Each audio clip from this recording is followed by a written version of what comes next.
നബിവാക്യം. പരലോകത്തെ അപേക്ഷിച്ച് ഇഹലോകത്തിൻ്റെ അവസ്ഥ എന്തെന്നാൽ, നിങ്ങളിൽ ഒരാൾ തൻ്റെ കൈവിരൽ സമുദ്രത്തിൽ മുക്കിയെടുത്തതുപോലെയാണ്.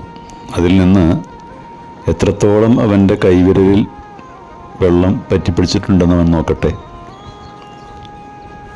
കോടാനുകോടി ഗോളങ്ങളും ഗ്രഹങ്ങളും നക്ഷത്രങ്ങളും ഉൾക്കൊള്ളുന്ന ഈ മഹാപ്രപഞ്ചത്തിൽ ഭൂമിയുടെ സ്ഥാനം ഒരു കരടിന് പോലും തുല്യതയില്ലാത്തതാണ്. ആ നിലയ്ക്ക് ഈ ഭൂമിയും ഇതിലെ മനുഷ്യൻ്റെ ജീവിതവും എന്നത് എത്ര നിസ്സാരമാണ്, എത്ര തുച്ഛമാണ്. ഇഹലോകത്തിന് പ്രപഞ്ചനാഥൻ നൽകിയ വില വളരെ തുച്ഛമാണ്. എല്ലാം സൃഷ്ടിച്ച നാഥനറിയാമല്ലോ അതിനെത്രത്തോളം മൂല്യമുണ്ടെന്ന്.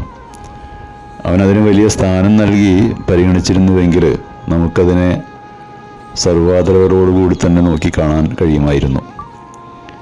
ഇഹലോകത്തിന് ദൈവം ഒരു കൊതുകിൻ്റെ ചിറകിൻ്റെ അത്ര മൂല്യം കൽപ്പിച്ചിരുന്നുവെങ്കിൽ ദൈവധിക്കാരികൾക്കും സത്യനിഷേധികൾക്കും അതിൽ നിന്ന് ഒരു ഇറക്ക് വെള്ളം പോലും കുടിപ്പിക്കുകയില്ലായിരുന്നുവെന്നും ഒരു വചനത്തിൽ കാണാൻ കഴിയും.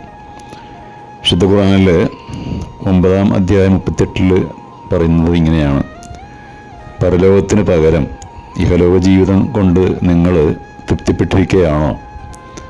എന്നാൽ പരലോകത്തിന് മുന്നിൽ ഇഹലോകത്തിലെ സുഖാനുഭവങ്ങൾ വളരെ തുച്ഛമാകുന്നു.